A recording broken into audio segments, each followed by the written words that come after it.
Welcome to the Big Mike Fund Podcast, where you'll learn about advanced wealth building strategies from real estate investing to creating massive ROI and secured retirement profits. So pour yourself a cup of coffee, grab a notepad, and lean in.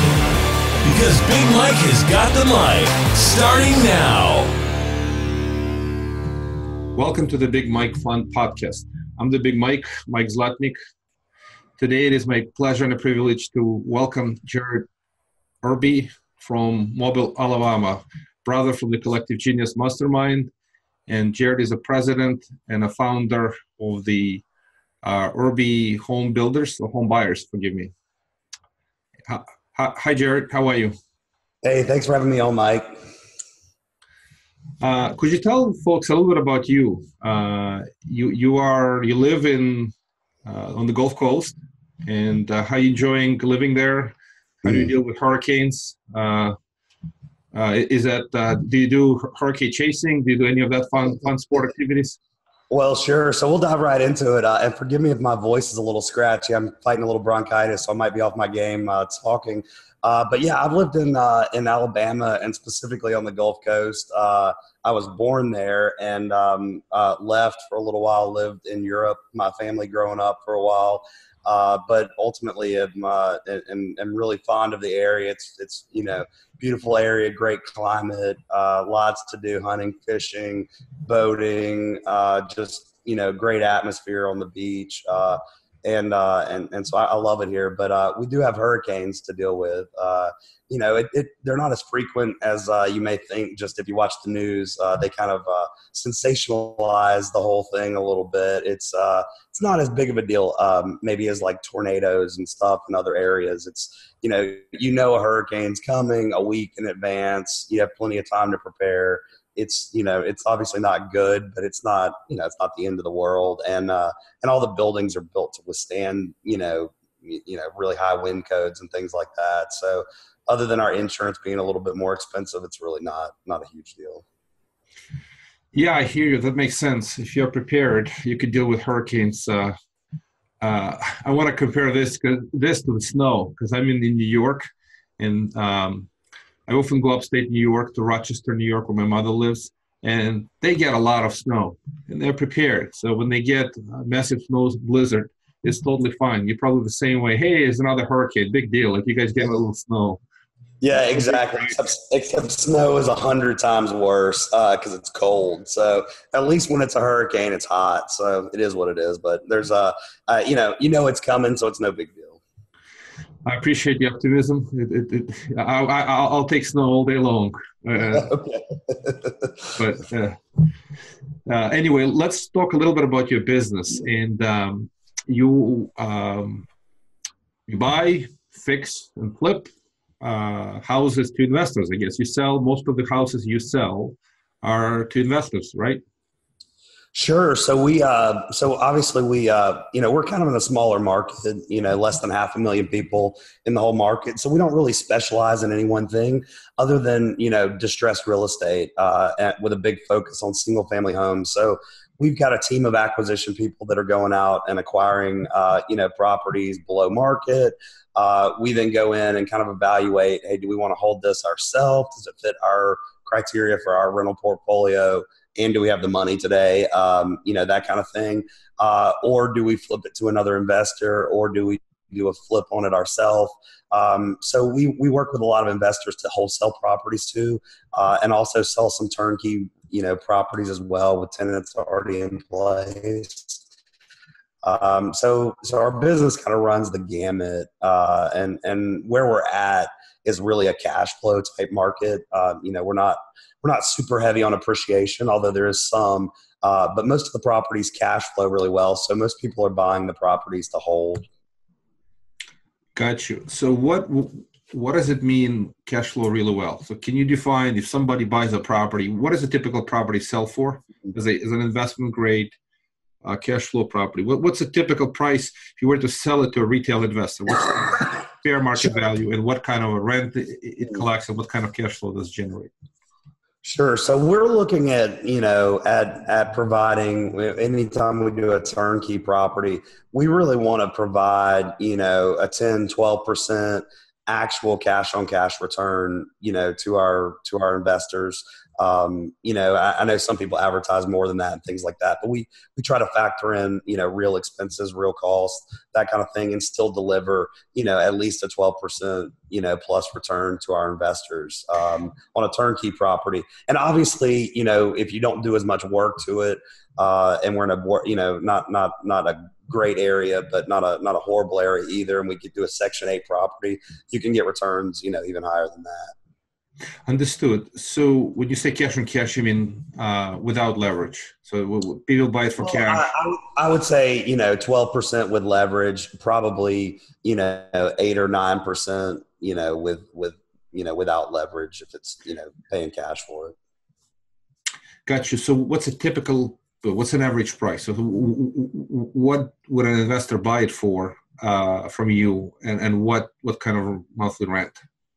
Well, sure. So depending on, where in town the property is, we're looking at, a price of $100,000 can buy you, $1,300, $1,200-$1,300 a month in rent. You could also buy a $45,000, $50,000 house that gets $1,000 a month in rent, if you want to go kind of the Section 8 route. So we really have a pretty broad range of prices. So it's kind of hard to say that, we may have an average price, but it's kind of pretty spread out, evenly between the kind of cheaper stuff that cash flows, really well, but requires a little bit more work, as far as a lower income, to the things that, are much more stable, but, don't necessarily throw off as much cash flow. So it's kind of all over the map, in regards to that. Yeah, that makes sense. It's very similar to many other markets where the properties that sell $50,000, $60,000 range, they could be rented, $800, $900, $1,000 a month.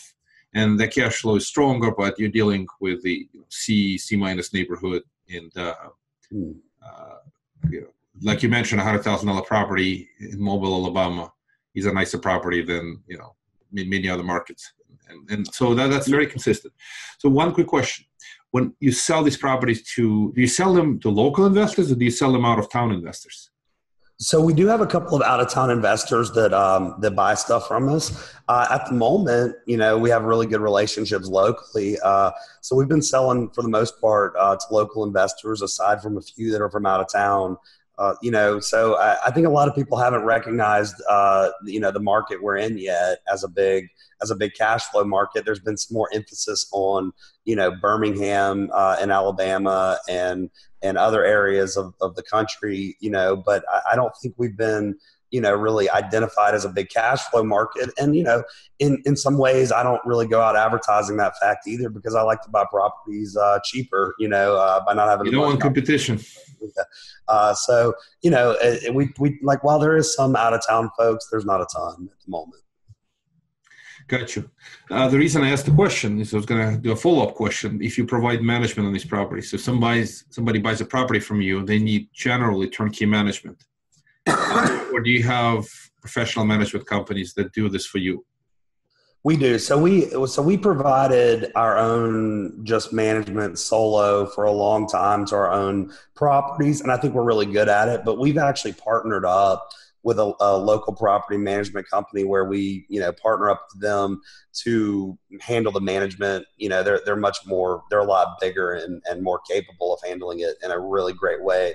And then we kind of supervise the whole thing. That makes sense. Most bigger players have no choice. You either develop your own in-house management, significant operation, or you outsource. And finding quality outsourced management is not easy, but if you're local and you can work with somebody and influence them by giving them a good amount of your own properties, you could probably find some good players. Yeah, sure. We've kind of committed to, hundreds of units with them. So, I feel like we get great treatment. They're literally offices right down, a block away from us. And, we've known them for a long time. So we work really close with them on the management side of things. That makes sense. So let's talk a little bit about what else do you invest in? Do you invest into some smaller multifamily, bigger multifamily? Are those properties present interesting opportunities as well? Yeah, sure. So, like I said, being in a smaller market, it's hard to, specialize in any one thing.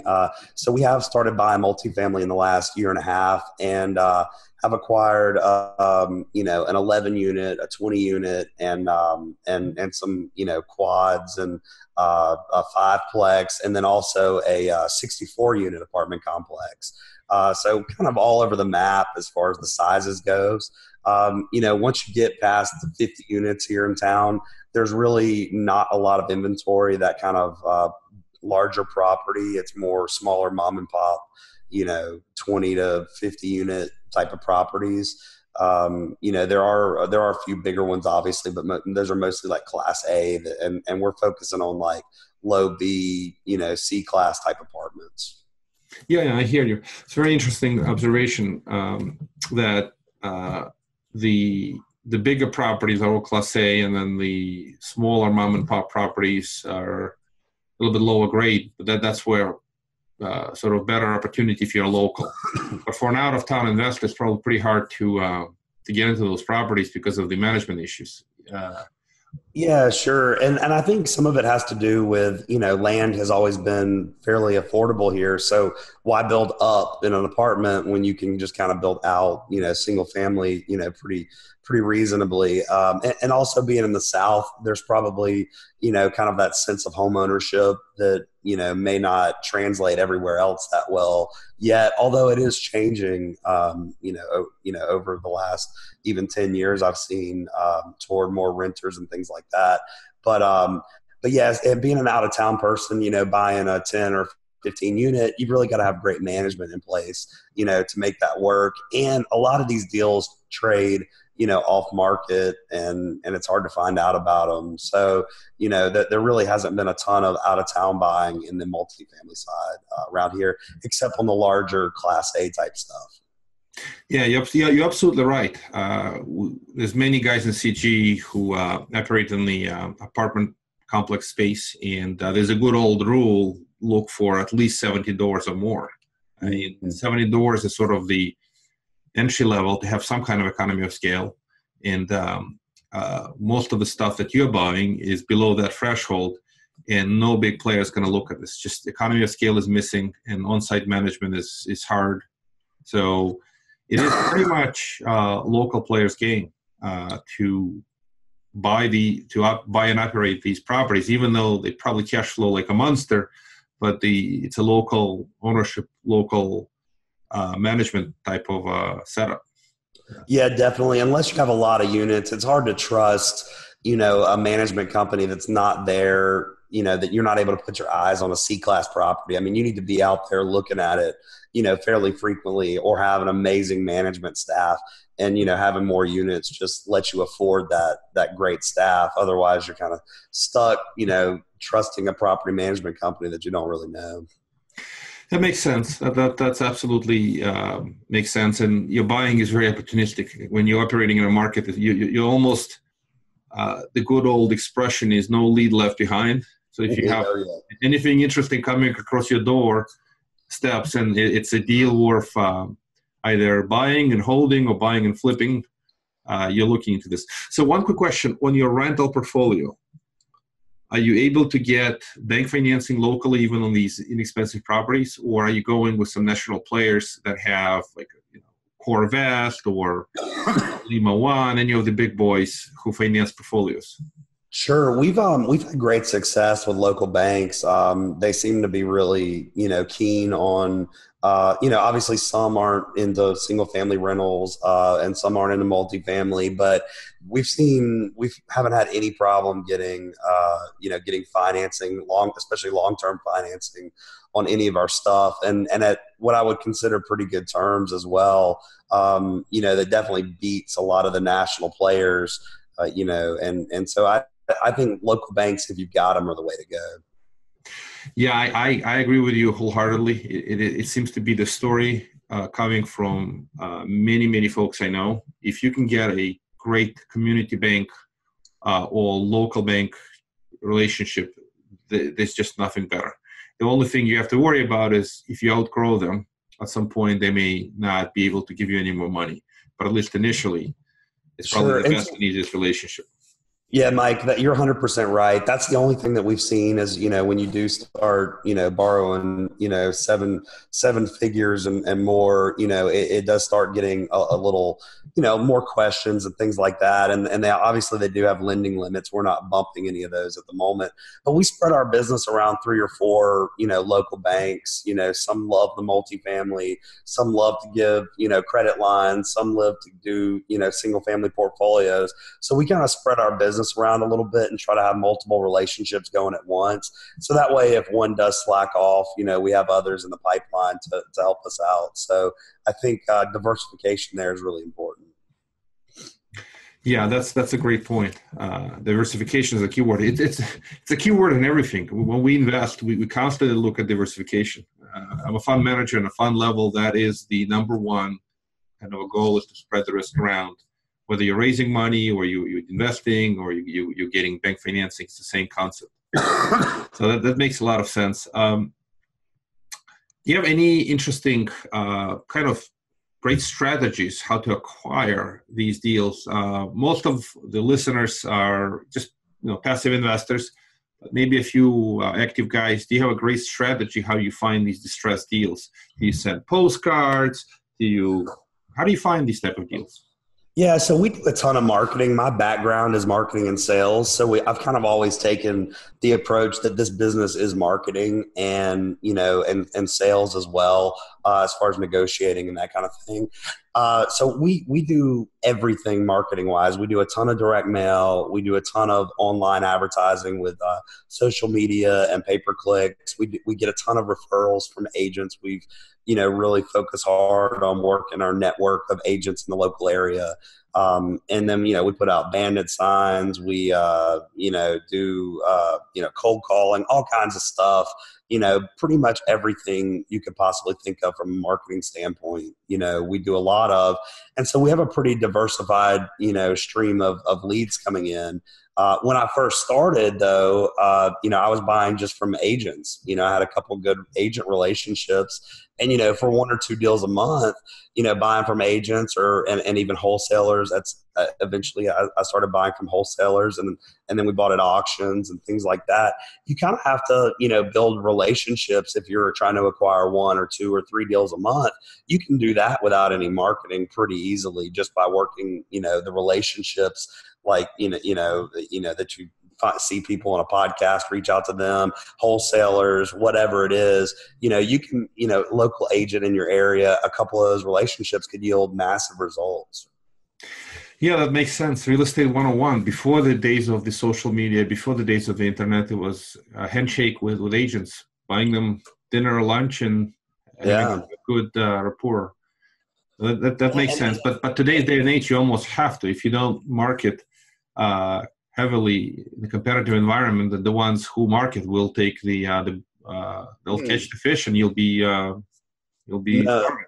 Yeah, Mike, you're 100% right. And, when you're doing it at our level, trying to do 20 deals plus in a month, yeah, you have to do massive marketing.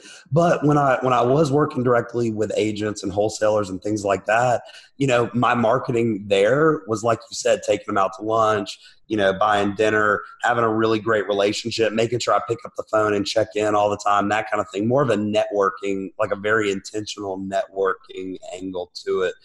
So marketing can be a lot of different things, but you have to definitely take massive action on it. That's for sure if you want to get a deal.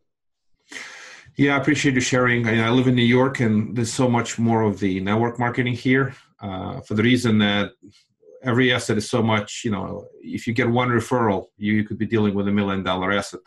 Yeah. Versus for you, it's a much smaller deal. You need volume. If you don't have the volume, it's tough to have a sustainable business. So makes sense. So what do you see your markets doing? You mentioned that the market is mostly cash flow. It's not a general appreciating market. In order for the market to appreciate, you need jobs. Something's got to change. Some big employers got to move in the area, or a big army base open, or something like that. But assuming just things are steady, is there any direction in your kind of neck of the woods? Is anything happening, or it's just a steady Eddie market for a long time? Sure. So when I said there was not really a lot of appreciation, there hasn't been in the, under $100,000 type rental house that we sell a lot of to investors. But on our flipping side, there actually has been quite a lot, especially in Baldwin County, which is right next door. We operate in Mobile and Baldwin County as kind of one market that's, maybe an hour from end to end. And that county has had quite a bit of appreciation. It's on the beach, and there's a lot of new building going on, and there's a ton of population growth. Some of the highest population growth in the country is in that county. But then, as far as Mobile, why is that? Why are people moving to? Like one of the cities was voted, best place to retire in the U.S. I think by World News or something like this, a big publication for a couple years in a row. The cost of living is really low. The cost of land is still relatively low. The housing prices are very affordable. There's great school systems, that kind of thing. So there's been a ton of population growth there. And then what we're seeing in Mobile right next door is there's a small amount of a population growth, but there's a ton of jobs coming in at the moment. We've gotten Airbus to come in, and they've brought hundreds and hundreds of jobs, and are still building assembly plants here. We also have a big shipping port that's one of the largest in the country. We're at the intersection of two major interstates, and then we have a huge rail network as well. And all of that kind of leads to having a lot of industry, like real nitty gritty type of industry, like shipping, shipbuilding, a lot of import export type of stuff. And then there's a ton of manufacturing with chemical plants and all kinds of, other manufacturing type of things coming in. And so there's actually been a ton of job growth. A lot of people live in Baldwin County, work in Mobile County. I think that's why there's some of the population growth there.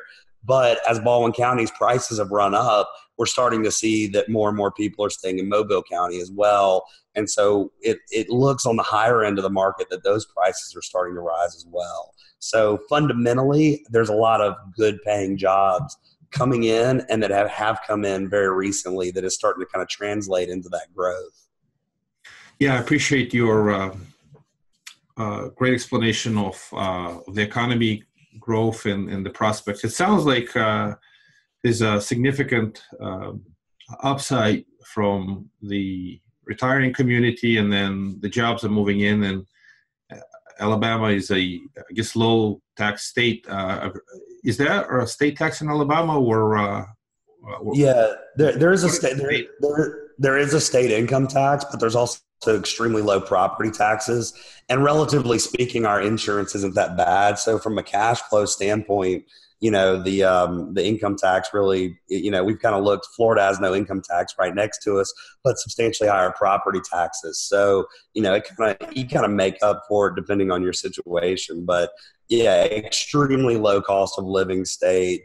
Probably lowest in one of the lowest in the country, and our median house price in Mobile is still significantly less than the U.S. average. So we're really we're kind of, it makes affordable sense to come here. And that's also why employers come. And obviously employers bring jobs, and jobs bring population growth. Population growth drives, everything else. So that's what we're seeing. Yeah, it makes sense. It's interesting. The affordable stuff in every market seems to do well when the interest rates rise. So given the fact that we've seen a little bit of interest rate jumps over the last couple of years, significant increases, the market might be looking even more attractive to folks who get affordable housing. Yeah, I think so. And we've also been really fortunate that over the last, couple of elections, we've gotten a lot of really kind of fiscally conservative type, business guys in as mayor and in the city council and stuff like that. So they've really been focusing on, bringing businesses in. Our Chamber of Commerces are really active in recruiting new businesses in. So I see the trend like accelerating, in a positive way. Oh, it makes sense. Alabama is a red state, business friendly, and it's true capitalism. I live in the Socialist Republic of New York, Sure. A little different Yeah. here. And look, to each his own on politics, but, as far as, I want business guys running my city because that's going to, translate into businesses doing well. And when businesses do well, real estate does well. So. Yeah, it makes sense. I'm on the same way. I'm certainly, I don't like big governments because big governments and politicians, professional politicians, they don't do good work running the city. Yeah, sure. You're better off with businessmen. We had a great mayor, Bloomberg. He was a businessman running New York. He was doing a great job. And now Yeah. we have a little bit of a socialist mayor. So. Yeah, very good mayor. I mean, yeah, that was a pretty good time for New York for sure. Yeah, it's strange. We've had a couple of good mayors, and this mayor is just I'm right down the middle. I'm libertarian, and but I struggle really with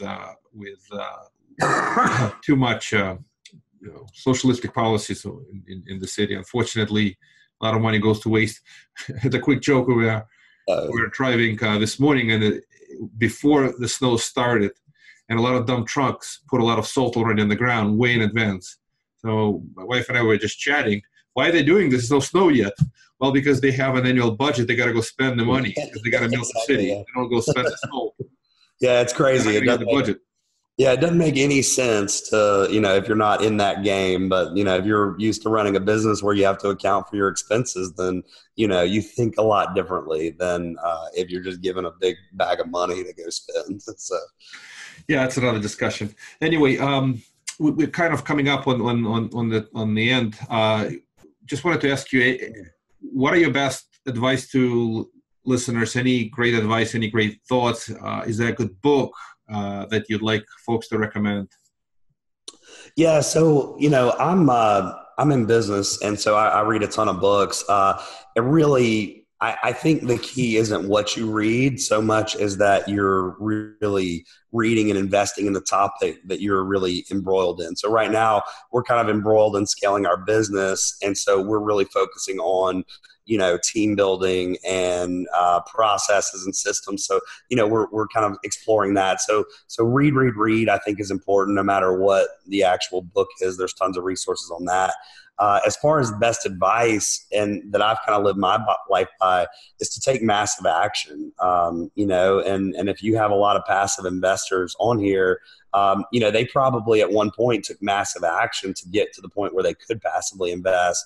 And I know that once I've done really well, it's easy to kind of sit around on the sidelines and, live a good life and that kind of thing. But if you really want to go to the next level, it's all in, taking a lot of action in a very intentional direction. And that's how we really try to operate, in my business. And that's the kind of people that we try to recruit into our business as well. That makes sense. Yeah, I love action-driven everything.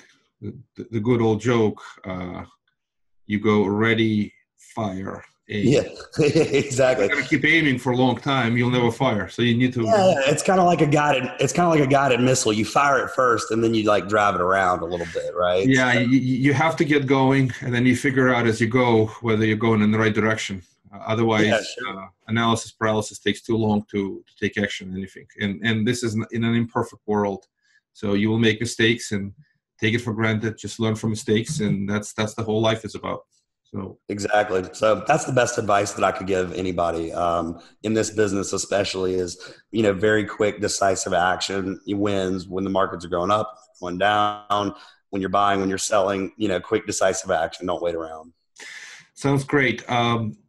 How would folks find you if they have any questions? They want to go buy a house from you in Alabama. How would they get a hold of you? Is there a good website, good email? Yeah, sure. Best way to get in touch with me is, on Facebook. You can follow me there. It's, just search for Jared Irby on Facebook. You can hit us up on our company website. It's IRBYHomebuyers.com. And maybe you could drop the link for us. And I also have a little real estate mastermind group. It's called Empire Forge Mastermind, where we kind of sit around and talk about a lot of these topics as well, and really kind of go into the nitty gritty over a couple day time span, and how to build and scale your business. And we focus a lot on the rental investing side of things too. So, EmpireForgeMastermind.com as well. So. Jared, thank you for sharing. Thank you for being the guest on the podcast. I appreciate your time, your wisdom, and your insight. And I wish you well. I'll see you at the next CG meeting. Yeah, absolutely. Great talking to you, Mike, and I'll see you soon. See you soon. Take care. Yep. Bye. Bye. Thank you for listening to the Big Mike Fund Podcast. To receive your copy of Mike's How to Choose a Smart Real Estate Fund book, head to BigMikeFund.com or visit Amazon and type Mike Zlotnick. Keep listening and keep investing Big Mike style. See you on the next episode.